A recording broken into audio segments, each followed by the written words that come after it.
और कटक में मां दुर्गा का प्रतिमा विसर्जन के दौरान हिंसा भड़की, 25 लोग घायल हुए। और आकस्मिक घटना ये नहीं है, ऐसा हम कह सकते हैं। ये अगर अभी तो पूरा घटना सामने आई है नहीं है, जब पूरा घटना सामने आएगा पता चलेगा। पर वो जो हाँ, इतना कह सकते हैं कि एक सुनियोजित पैटर्न का हिस्सा भी हो सकता है। हिंदू पर्वों को निशाना बनाया जाता है, बनाता गया है, बनाता जा रहा है, और फिर दोषारोपण का खेल शुरू हो जाना, जैसे बाकी जगह में भारत में हो रहा है, उत्तराखंड में हो, बरेली में हो।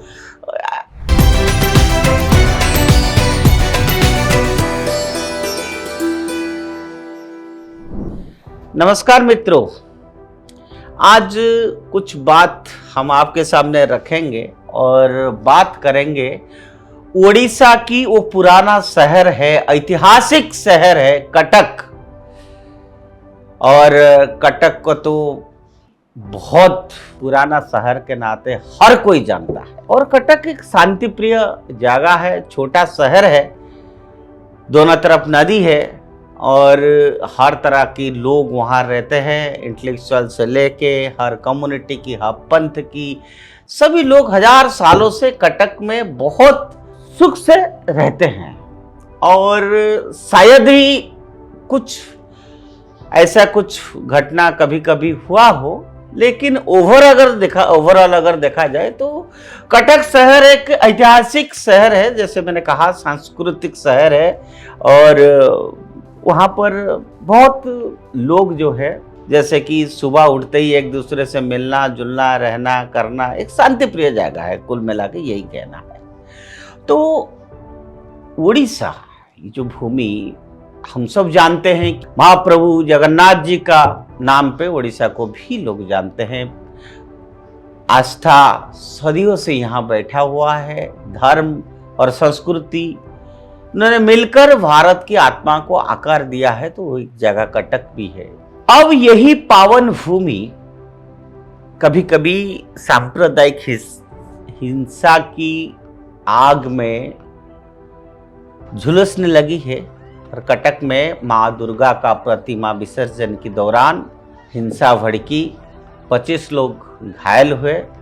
और आकस्मिक घटना ये नहीं है, ऐसा हम कह सकते हैं। ये अगर अभी तो पूरा घटना सामने आई है नहीं है, जब पूरा घटना सामने आएगा पता चलेगा। पर वो जो हाँ, इतना कह सकते हैं कि एक सुनियोजित पैटर्न का हिस्सा भी हो सकता है, जिसमें आज यूजुअल हिंदू पर्वों को निशाना बनाया जाता है, बनाता गया है, बनाता जा रहा है, और फिर दोषारोपण का खेल शुरू हो जाना, जैसे बाकी जगह में भारत में हो रहा है, उत्तराखंड में हो, बरेली में हो, ऐसा। तो हम इस बात को नकार नहीं सकते हैं, ये उसका झलक हो भी सकता है। बाद में जब विषय पूरा आएगा तो हमको एडमिनिस्ट्रेशन से पता चलेगा कि सच क्या है, झूठ क्या है। अब पिछले कुछ वर्षों में मित्रों, भारत के विभिन्न हिस्सों में, जैसा अभी मैंने बताया कि एक ही साजिश बार बार दोहराया जा रही है। जब भी हिंदू समाज अपने पर्व मनाने को निकलता है, चाहे वो रामनवमी हो, दुर्गा माँ की विसर्जन हो या गणेश उत्सव, कुछ कट्टरपंथी तत्व माहौल को बिगाड़ने की कोशिश करते हैं। पहले उसको आए, फिर पत्थरबाजी करे, फिर हिंसा करे, और अंत में पीड़ित का मुखौटा पहन लेना, यही इस एजेंडे की पहचान बन चुकी है। और इस रणनीति का एक नया केंद्र अब उड़ीसा भी बना है, कटक। कटक की घटना में स्पष्ट कर दिया है कि यह सिर्फ एक स्थानीय झड़प नहीं थी। मां दुर्गा की प्रतिमा का विसर्जन जैसे धार्मिक अनुष्ठान में बाधा डालना, जुलूस पर हमला करना और फिर प्रशासन को भ्रमित करने की कोशिश करना, ये सब कभी कभी लगता है कि ये कहीं एक योजनाबद्ध तरीका से तो नहीं किया गया है, ये उसका संकेत तो नहीं है, ये एक जिहादी मानसिकता है। क्योंकि कोस्टल ओडिशा तक ये फैलने लगी है। ये वही राज्य है जहां सदियों से धर्म, सहिष्णुता, शांति और सह अस्तित्व की मिसालें दी जाती है। लेकिन अब इस समरसता पर वैमनस्य की छाया पड़ने लगी है। इस प्रवृत्ति की सबसे खतरनाक बात यह है कि हिंसा के बाद विक्टिम कार्ड खेलते हैं। सोशल मीडिया और कुछ तथाकथित सेकुलर समूह तुरंत ही हिंसा को द्विपक्षीय झगड़ा या प्रशासनिक विफलता ऐसे कुछ बनाकर असली अपराधियों को बचाने की कोशिश की जाती है। जब कोई हिंदू संगठन शांति की अपील करता है या सुरक्षा की मांग करता है तब उसे ध्रुवीकरण का दोषी ठहराया जाता है। और यही दोगलापन आज भारत की सामाजिक ताने बाने को खोखला कर रहा है। उड़ीसा की घटना हमें यह सोचने पर मजबूर भी करती है, क्या हमारे सहिष्णुता का गलत फायदा उठाया जा रहा है? हिंदू समाज अपने पर्वों को आनंद, श्रद्धा और समर्पण भाव से मनाता है, लेकिन जब उस पर हमले होते हैं तो उसी सांप्रदायिकता कहा जाता है। यह मानसिकता न केवल अन्यायपूर्ण है बल्कि देश की एकता और सांस्कृतिक संतुलन के लिए भी घातक है।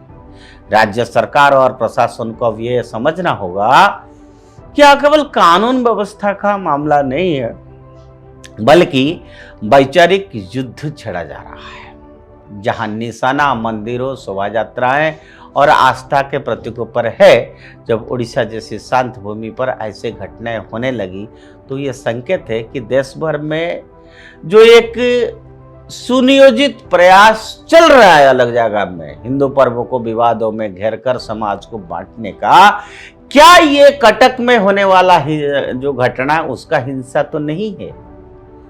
ये भी हमको सोचने को मजबूर करता है ये विषय। अब आवश्यकता है कि प्रशासन सख्त से इन तत्वों की पहचान कर ले और यह संदेह दे कि भारत की सहिष्णुता उसकी कमजोर नहीं है। प्रभु जगन्नाथ की धरती पर यह आग ना फैल दी जाए, क्योंकि जब धर्म पर आघात होता है तो केवल आस्था ही नहीं, राष्ट्र की आत्मा भी घायल होती है।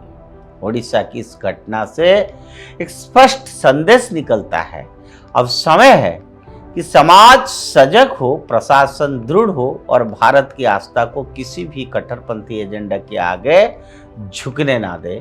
त्योहार हमारा एकता का प्रतीक है, उन्हें विभाजन का माध्यम नहीं बनने देना चाहिए। और हम आशा करते हैं कि उड़ीसा का मुख्यमंत्री स्वयं होम मिनिस्टर है, उनके पास है, तो वो उसका निगरानी रखे हुए होंगे। और हमें यह भी खबर है कि बहुत वरिष्ठ पुलिस अधिकारी घटना पर है और कटक बंद की कुछ संगठनों ने बुलाया है। बट ओवरऑल जैसे मेरा आज बात हुई है कटक में, माहौल शांतिपूर्ण है और हम आशा करते हैं सच क्या है वो जल्दी सामने आए। आज के लिए इतना, धन्यवाद।